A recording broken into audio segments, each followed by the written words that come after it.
En esta mañana quisiera hablar brevemente acerca de un evangelio también breve, y es precisamente el evangelio de Marcos. Una de las cosas que me llama la atención de Marcos es que fue el primer evangelio que se escribió, el evangelio según San Marcos. Sin embargo, hubo bastante duda en cuanto a aceptarlo al canon del Nuevo Testamento, probablemente por su brevedad o probablemente porque repetía muchas cosas de las que dice también Mateo. Sin embargo, fue aceptado, pero los primeros padres de la iglesia inclusive tuvieron ciertas dudas en cuanto a si aceptar o no aceptar, y básicamente la duda era la brevedad. Pero esa brevedad precisamente es lo que lo hace relevante. Uno descubre que hay una palabra clave que enlaza todo y es la palabra mientras tanto. No da tanto detalle, no habla del nacimiento de Cristo, no menciona muchos milagros que Cristo hizo durante su ministerio terrenal, y es un evangelio conciso, casi cualquiera diría como apurado por comunicarlo o por escribirlo. Su forma tan concisa fue precisamente lo que produjo dudas, si se incorporaba o no se incorporaba, pero más adelante se dio cuenta los que sabían de la inspiración que no podían resistir un evangelio tan precioso como el evangelio de Marcos. Y como dije, una de las cosas que más se destaca es la premura, la urgencia, por así decirlo, con que se menciona muchas cosas en Marcos. Y al hablar de la urgencia, fíjense que el evangelio comienza de una manera tan sencilla. No comienza con tantas introducciones, ni comienza con protocolos, ni con prefacios. Básicamente es un evangelio movido a la acción. Simplemente, principio del evangelio de Jesucristo, Hijo de Dios. Como está escrito en Isaías, el profeta: He aquí yo envío mi mensajero delante de tu faz, el cual prepara tu camino delante de ti. Voz del que clama en el desierto: preparen el camino del Señor, enderecen sus sendas. Para hacer un comienzo, es bien llamativo la urgencia, la provocación, el llamado a la acción. Preparen el camino. Básicamente, en base a eso, viene el relato de Jesucristo, de todo lo que Jesús hizo, siempre de una manera concisa y siempre el entrelazamiento del mientras tanto. Y aquí podemos ver que es como si dijéramos urgente, recordando las palabras de Isaías en referencia al ministerio de Juan el Bautista. Preparen el camino, yo envío mi mensajero, haciendo alusión a las costumbres de la antigüedad. Cuando un rey iba a llegar a un lugar, habían preparativos que se hacían, todo cuestiones de protocolo, arreglos para dar una merecida bienvenida a ese rey o a ese dignatario que iba a llegar. Y en este caso se le ocurre al profeta, se le ocurre al evangelista poner en estas palabras y en este contexto ese mensaje de urgencia. El Señor viene pronto, preparen el camino. Preparen el camino.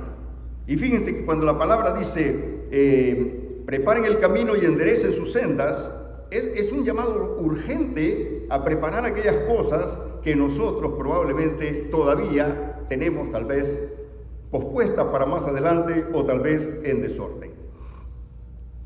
Son esos arreglos que no se pueden hacer a última hora. La vida está llena de cosas importantes y de cosas urgentes. Lamentablemente nos dedicamos a resolver las cosas importantes, pero lo que verdaderamente cuenta, lo urgente muchas veces, lo urgente, como que lo vamos posponiendo porque pensamos que todavía hay tiempo. Y siempre, como hemos dicho en más de alguna ocasión, es más tarde de lo que nos imaginamos. Tenemos que aprovechar el tiempo al máximo, tenemos que preparar ese camino, tenemos que asegurarnos que los tiempos son difíciles, y siempre lo han sido, la verdad. Sin embargo, nos acercamos a etapas cada vez, o momentos, episodios de la historia humana, donde probablemente se desencadenan y se desatan una serie de acontecimientos a nivel mundial, y nos preocupa, de alguna manera nos preocupa. Pero más preocupante debería de ser no estar preparados para un inminente desenlace del cual no podemos escapar. Es como la muerte misma. La muerte sabemos que a todos nos va a llegar. ¿verdad? Todos sabemos, la vida te la dan, pero no te la regalan. Tarde o temprano te van a pasar la cuenta. Y en este caso, la muerte llega, inexorablemente llega cuando menos te lo esperas. No se necesita estar viejo ni enfermo para saber que estamos a un paso entre la vida y la muerte. Nada hay tan seguro como la muerte, y nada tan incierto como el día de mañana. Entonces, tomando en cuenta esas declaraciones, es que el Evangelio Marcos, a medida que lo leemos, nos damos cuenta que es urgente, que Cristo se movió entre la tiranía de lo urgente, no de lo importante, sino de lo urgente. Preparen el camino. Y comienza, fíjense, se le ocurre al Espíritu Santo a través de Marcos poner esas palabras, no poner una introducción, sino directamente al grano. Preparen el camino, preparen el camino.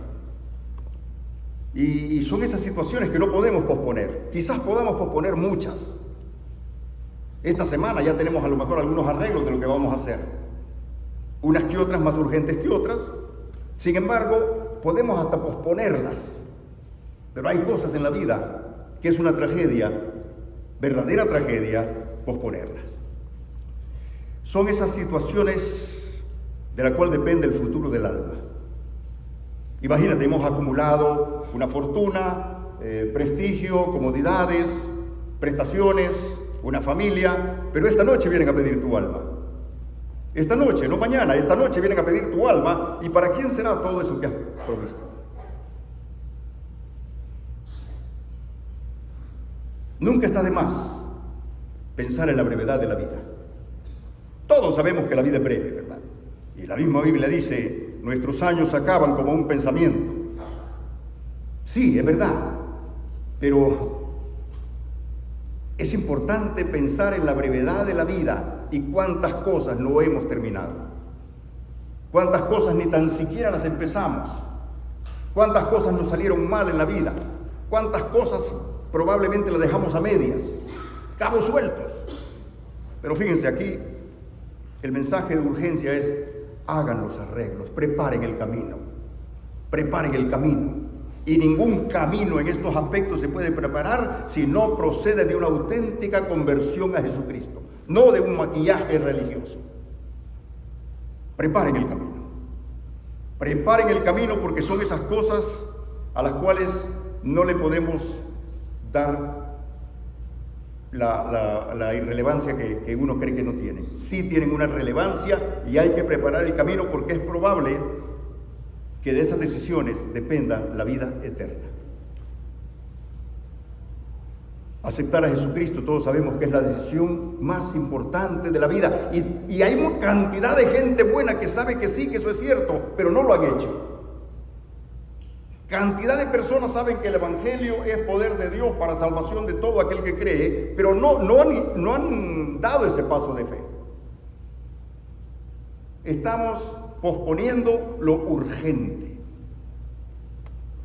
Pensamos que hay tiempo o que son cosas que las podemos arreglar después. Y muchas personas, fíjense, se preocupan. Por eso dijo Cristo: ¿qué aprovechará el hombre si granjeare todo el mundo y perdiere su alma? Es fatal. Enderecen las sendas es esa conversión que debe ser guiada por el Espíritu Santo, que nos lleva realmente a rendirnos, a despojarnos de eso de que nos creemos mejores, buenos o religiosos, y a darnos cuenta que somos pecadores como cualquier otro pecador, y a convertirnos a Cristo de todo corazón, partiendo del arrepentimiento y de la fe. El Espíritu, cuando dice la palabra, el Espíritu nos guiará a toda verdad, está llevándonos precisamente a ese convencimiento. Corrige nuestras actitudes incorrectas, corrige nuestra manera de pensar, nuestra manera de hablar, nuestras emociones, nuestros sentimientos. Todo eso el Espíritu Santo va obrando poco a poco en la vida del creyente hasta ir perfeccionando un santo o una santa. Y como dice la palabra, el que comenzó en vosotros la buena obra, la perfeccionará hasta el día de Jesucristo. Al dar espacio para que el Espíritu Santo obre, estamos preparando ese camino, estamos mejorando la calidad de nuestra vida, y al mismo tiempo las personas que están a nuestro lado se ven beneficiadas. Luego, en ese mismo pasaje, fíjense, ahí mismo, en el mismo capítulo 1, verso 15, dice el Señor: ya cuando Cristo incursiona en la historia, de acuerdo a este relato, dice, el tiempo se ha cumplido. No se menciona nada del nacimiento de Cristo, de los primeros milagros, ni nada. Este arranca diciendo, el tiempo se ha cumplido. El mensaje de urgencia, el tiempo se ha cumplido. No podemos esperar más. 1:15. El reino de Dios se ha acercado, arrepiéntanse y crean en el Evangelio. Básicamente ahí está de nuevo la nota de urgencia.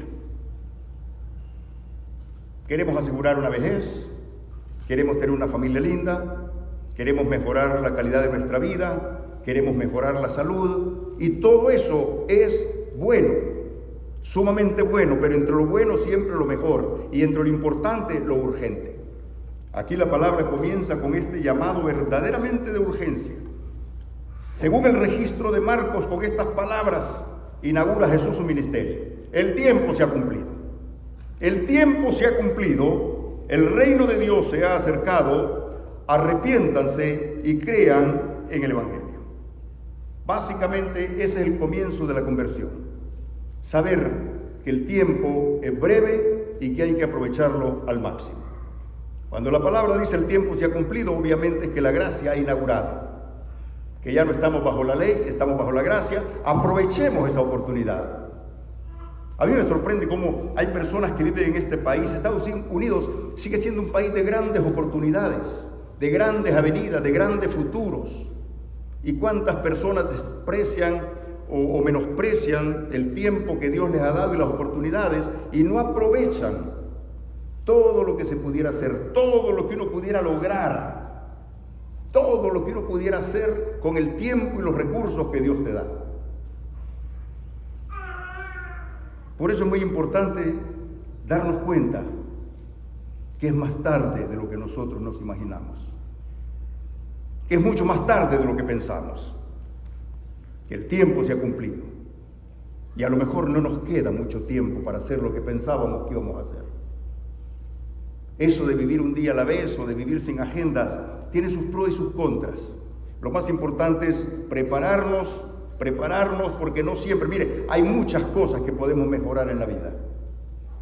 Hay pasos que no hemos dado. En el mismo hogar hay tantas cosas que pudiéramos mejorar, sabiendo que el tiempo se ha cumplido y que el tiempo que nos queda no es mucho. Y aquí la palabra incluso nos lleva no solamente la advertencia solemne de que el tiempo se ha cumplido, sino dice, crean el Evangelio. Porque el Evangelio es la única alternativa. Dice Pablo que el Evangelio es poder de Dios para salvación de todo aquel que cree. Y la gente lo sabe. Las personas saben que el Evangelio es poder de Dios para salvación, pero posponen ese llamado. Posponen esa decisión. Por eso es que la Biblia siempre en un presente continuo está diciendo, hoy es el día de salvación. No mañana, hoy. Y nosotros mismos, aún habiendo dado ese paso de fe, hay muchas cosas que podríamos mejorar en nuestra vida. Hay muchas cosas que diariamente podríamos hacer que no estamos haciendo. Como que a veces nos quedamos, nos atenemos y pensamos que ya todo está resuelto y arreglado. No hay peor engaño que el querer hacerle trampa a la vida. Y no hay peor engaño que creer que todavía tenemos mucho tiempo por delante. El tiempo se ha cumplido. Arrepiéntanse y crean en el Evangelio, porque el Evangelio sigue siendo poder de Dios para salvación de todo aquel que cree. Es triste que parientes nuestros, a lo mejor, no han conocido la gracia de Dios. Parientes nuestros que los queremos, amigos nuestros que los queremos y sabemos que no han dado este paso de fe. Pero no hemos tenido la valentía, la osadía, la urgencia de comunicarles que el Evangelio sigue siendo la gran alternativa y que la única esperanza es Cristo.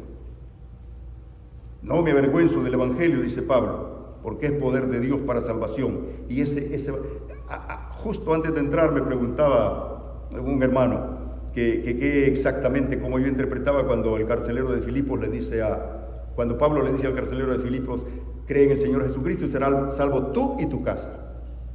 Tú y tu familia, es una promesa que se cumple. Es una promesa.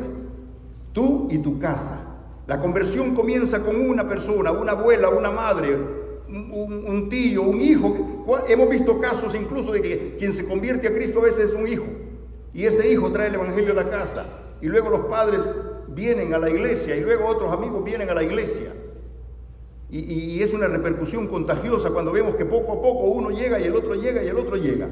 Nadie se pierde. ¿Por qué? Porque hemos aprendido a creer y a confiar en esa promesa de Dios, tú y tu casa. Lamentablemente no siempre estamos compartiendo el evangelio como deberíamos de compartirlo. Tenemos que asegurarnos que nuestros muchachos, miren, uno se cree que solo porque vienen a la escuela dominical ya conocen el plan de salvación, o porque les pasamos un par de videos o les dimos una tarjetita, ya son salvos. Asegurémonos que verdaderamente han entendido el plan de salvación. La urgencia es que antes de que otros conceptos seculares crucen por la mente de ellos y se queden y se aniden, nosotros combatamos con las armas de la luz las artimañas del enemigo, porque la batalla es fuerte. La batalla es fuerte, los muchachos están siendo asediados por tendencias, por creencias, por ideologías, y nosotros tranquilos dormimos. Dice la Biblia que cuando el sembrador dormía, vino el enemigo a sembrar cizaña, y eso es lo que se mete en la mente del muchacho y aún de los adultos. Cuando hemos bajado la guardia, cuando estamos dormidos en los laureles creyendo simplemente, mira, y esta es la estrategia del diablo, hacerte creer que todo está bien en tu vida. Todo está bien, no tienes por qué preocuparte. Es más, me di cuenta que vas a la iglesia, qué bueno, eso es bueno, la iglesia es buena, te dice el diablo. Pero no se trata no se trata de un maquillaje religioso, se trata de un arrepentimiento genuino, un paso de fe movido por la urgencia del arrepentimiento. Qué triste que parientes, amigos, queridos no son parte de la familia de Dios cuando no les hemos compartido el evangelio. Tenemos que orar por nuestros seres queridos, tenemos que orar por nuestros hijos y no asumamos que son salvos, a no ser que estén dando testimonio de la verdad. Tenemos que orar por los hijos y asegurarnos que han entendido el mensaje del evangelio, que sepan que Cristo es la solución y la salvación y que no se avergüencen nunca del evangelio. Y luego fíjense, en ese mismo libro, ya en el capítulo 3, dice la palabra, siempre en Marcos, ya en el mismo evangelio, al comienzo del evangelio, en el capítulo 3, es donde Cristo llama a los 12 para que estén con él. Lo llamó, dice la palabra, subió al monte y llamó a los que él quiso, vinieron a él, les dio autoridad para predicar el evangelio, para sanar enfermedades y echar fuera demonios. Urgencia, hay una gran tarea que tenemos por delante y no siempre sabemos cómo resolverla. Hay urgencia, más de lo que nosotros podemos pensar. Subió al monte. Es el llamado esencial que Dios hace a los suyos. Y dice claramente la palabra en una justa correspondencia, vinieron a él, llamó a los que quiso, y luego les dio autoridad, después de estar con él, que es la base esencial, la comunión con Dios. Ningún ministerio puede ser próspero si no procede de una comunión verdadera, genuina, sincera, auténtica con Dios. Y eso es lo que Dios quiere, que aprendamos a estar con él primeramente. Que aprendamos a estar en comunión plena con él para luego, fíjense, lanzarnos a la gran tarea que tenemos por delante. Subió al monte.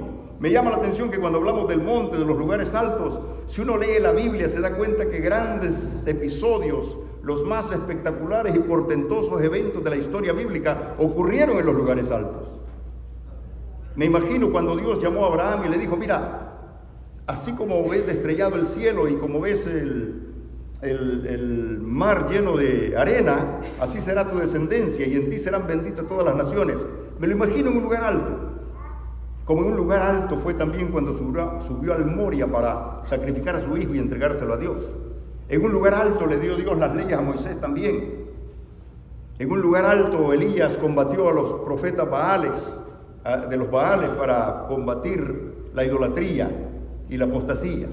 Y en un lugar alto como en la cumbre del Calvario, Dios también manifestó su gracia soberana. Subió al monte nos debe de hacer pensar que también Dios nos llama a la elevación, a no quedarnos en el valle, a subir al monte, a la comunión, a mejorar la calidad de nuestra vida, de nuestros pensamientos, palabras y acciones en todo el sentido de la palabra. Subamos, subamos. Dice la palabra que subió al monte, llamó a los que quiso y vinieron a él. Y en eso le dio la autoridad precisamente para que predicaran el evangelio, que es una de las prioridades de todo cristiano, sanaran enfermedades y echaran fuera todos los demonios. A veces estamos pensando que nos llegue una orden divina para hacer algo. Todos nosotros, y eso lo hemos dicho tantas veces en los estudios bíblicos, todos tenemos una tarea que realizar. Venir a la iglesia, a sentarnos, a escuchar un sermón y a cantar unas cuantas alabanzas, eso es bueno, pero entre lo bueno siempre lo mejor. Lo mejor es ir a compartir ese mensaje con otros. Y digo esto, hermanos, porque siento que a veces decae ese fervor en el cristiano de compartir su fe con los demás. ¿Cuánto bien podríamos hacer si tuviéramos esa iniciativa evangelística de hablarle a otros, aprovechar el momento? No solo de invitarlo a la iglesia, sino aprovechar el momento para que esta persona escuche del amor de Dios. ¿Qué es lo que a veces nos está faltando como iglesia? Porque creemos que todo está bien. Y fíjense, esperamos que lo haga otro. Esperamos que esa persona que tanto queremos un día se convierta, pero es un problema estar esperando. El mejor momento para hacer las cosas es hoy. A veces nos preguntamos, ¿cuándo es el mejor momento para sembrar un árbol? Bueno, eso fue hace 20 años, el mejor momento fue hace 20 años. Si lo hubiéramos sembrado hace 20 años, hoy tuviéramos sombra. Si hubiéramos hecho las cosas que debimos haber hecho, hoy estuviéramos viendo mejores resultados, pero no lo hicimos. Pero fíjense, nunca es tarde, nunca es tarde. Hoy podemos aprovechar, porque el mejor momento también puede ser hoy, de hacer algo productivo, de hacer algo para la misión, por el evangelio de la gracia. Estamos a tiempo todavía. No esperemos una sonrisa, como escribió alguien, para ser amables y gentiles. Tomemos la iniciativa de ser nosotros amables y gentiles. No esperemos ser amados para amar. No esperemos tener el mejor de los empleos para ponernos a trabajar. No esperemos la nostalgia del otoño para recordar aquel consejo que alguien te dio porque te quería mucho. No esperes la enfermedad para reconocer qué tan frágil es la vida. No esperes a la persona perfecta para entonces enamorarte. No esperes la separación para hacer la reconciliación. No esperes una honda pena para elevar una plegaria. Hazlo hoy. No esperes el elogio de los demás para creer en ti mismo. No esperes que te digan te amo para decir yo también te amo. No esperes tener mucho dinero para entonces ayudar al necesitado. No esperes estar debilitado para entonces acordarte de Dios. No esperes. No esperes. Hazlo hoy. Ponte a funcionar hoy. Entre tanto que el día dura, dice el Señor. Urgencia, urgencia. Entre tanto que el día dura, me es necesario hacer las obras del que me envió. La iglesia tiene que movilizarse, hermanos. Y no es con campañas evangelísticas. Es cuando cada uno de nosotros hace lo que tiene que hacer. Hay un principio que una persona que ya falleció, que escribió algunos libros sobre el evangelio, solía decir. Decía él, refiriéndose a la productividad que puede haber en una iglesia, decía, cuando los pocos hacen mucho, se convierte en poco. Pero cuando los muchos hacen poco, lo poco se convierte en mucho. Si todos hiciéramos nuestra parte, si todos hiciéramos lo que tenemos que hacer entre tanto que el día dura, nos daríamos cuenta qué productivo sería el ministerio, qué productivas serían nuestras vidas. A lo mejor nuestros hijos estarían involucrados hasta en el ministerio. Si pudiéramos entender la brevedad de la vida. Hay un llamamiento para todos ustedes. Hay un llamado esencial que Dios hace a través de Cristo.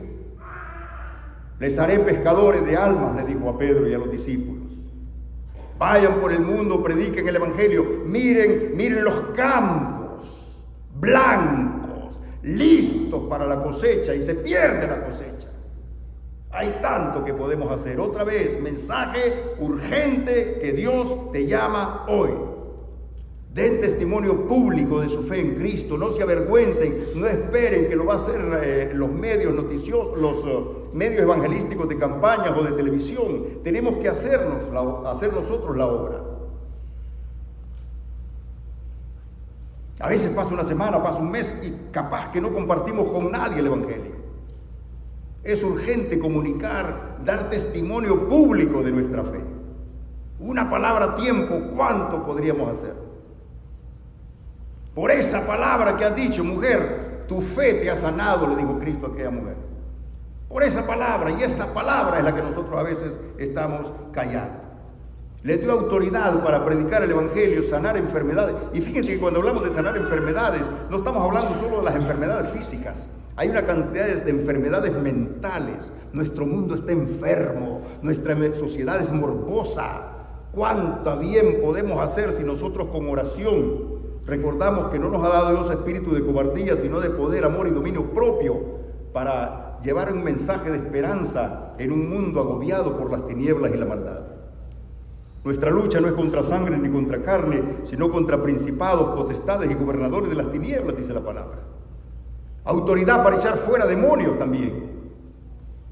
Uno se piensa que esas son cuestiones de películas de la Edad Media y que eso ya no tiene relevancia hoy en día porque la gracia... No, esa es una realidad que no podemos ignorar. La presencia del mal es una realidad, sobre todo en un mundo tan conflictivo como el que vivimos. Se nos manda a obrar, hermanos, con excelencia. No podemos vivir en ese contexto de mediocridad o de aclimatarnos a que todo está bien, el síndrome de que todo está bien. No todo está bien y es más tarde de lo que pensamos. No todo está bien. Hay mil cosas que no están bien. En nuestra propia vida hay mil cosas que a lo mejor no están bien. Hay muchas cosas que no están bien en el hogar, muchas cosas que no están bien en la iglesia. Es el momento de obrar, pero ¿saben qué? Obrar con excelencia. Obrar con excelencia dado la urgencia en la que estamos viviendo. Obrar a tiempo y con excelencia es hacer las cosas bien hechas y no buscar razones o pretextos para no hacerlas. Hay un síndrome que se llama pereza. Y si hay un pecado capital se llama pereza. Y la pereza es contraria a la gracia de Dios. Porque por pereza, aun cuando la persona sabe que tiene que responder, no responde. Es como un sueño, como un letargo, como un agobio al alma que te inmoviliza y es pereza. Levántate, despiértate, tú que duermes, dice la Biblia, y te alumbrará Cristo. Obrar a tiempo y con excelencia es trazarse un plan, lograr los objetivos deseados, sin importar las circunstancias adversas que se nos puedan presentar en la vida. A tiempo, con excelencia, tenemos que obrar. Es levantarnos cada vez que se fracasa o se cae, volvernos a levantar. Si te postran 10 veces, te levantas. Otras 10, otras 500. Como dice el poeta, no han de ser tus caídas tan violentas, ni tampoco por ley han de ser tantas. Te levantas y te repones. Intenta. ¿Quién sabe si la segunda vez, o la tercera, o la cuarta, o la quinta, es la vencida? Obrar a tiempo es reclamarse a sí mismo el desarrollo pleno de toda esa potencialidad que Dios te ha dado. Dios te ha dado dones, tiempo, recursos, talentos. Obra a tiempo, con excelencia. Es entender que a través del privilegio diario, como dice el poeta, qué suerte la mía, qué suerte he tenido de haber nacido. No desperdicies el haber nacido. Ayer escuchaba una canción que hacíamos homenaje a la madre y decía: mamá, si volvieras de ese invierno largo y prolongado. Y habla de la madre, y entre las cosas que dice: cómo amo mi vida, dice, porque por venir de ti la quiero tanto. Está diciendo el escritor, el cantante dice: esta vida que me diste La quiero tanto porque procede de ti, de tus entrañas. Y pensar en esos términos, que hay alguien que murió por ti. No desperdicies tu vida. No desperdicies tu vida. Ponte a funcionar, porque hoy es el momento, hoy es el día de salvación. Desarrolla todo ese potencial, tus talentos, tiempo, capacidades que Dios te ha dado. Obrar a tiempo y con excelencia es ser creador, es transformar la vida, es llegar a un lugar y no ver los problemas, sino qué se puede hacer para mejorar las condiciones. Llego a la iglesia no para ver qué es lo que está pasando, sino para que ocurran y sucedan cosas. Hay un ministerio, hermanos, levántate, despiértate, alcen la mirada. Miren los campos listos, blancos, para ser cosechados. No te des por vencido. Obrar a tiempo y con excelencia es no darte por vencido, y es comprender que a base de una disciplina férrea se puede forjar un carácter para la gloria de Dios. Dios no quiere religiosos o personas enmendadas. Dios quiere vidas transformadas que funcionen con excelencia, a tiempo y fuera de tiempo, sobre todo recordando que el tiempo es breve, que el tiempo se nos acaba, y recordando que entre tanto que el día dura, me es necesario hacer las obras del que me envió. Las iglesias están llenas de creyentes, pero discípulos cada vez hay menos. Si queremos ser verdaderos discípulos de Cristo, tenemos que ponernos a funcionar, pero a tiempo. Que Dios los bendiga. Vamos a ponernos en pie y a cantar el himno de despedida.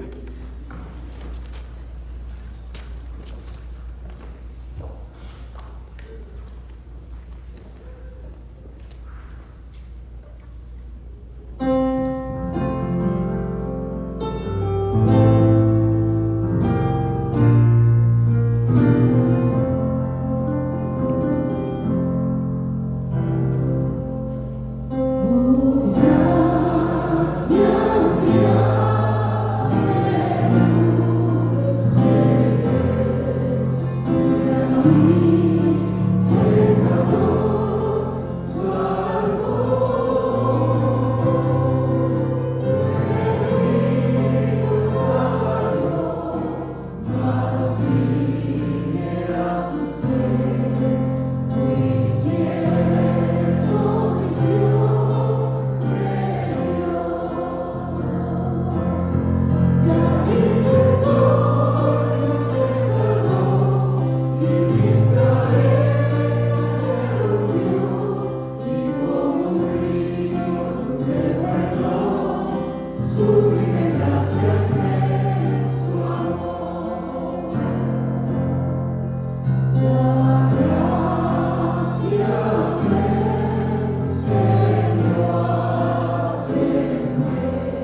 Y el Dios de paz, que resucitó de los muertos a nuestro Señor Jesucristo, el gran pastor de las ovejas, por la sangre del pacto eterno, les haga aptos en toda obra buena, para que todos ustedes hagan lo que es agradable delante de Él por Jesucristo, a quien sea la honra y la gloria por los siglos de los siglos. Amén. Amén.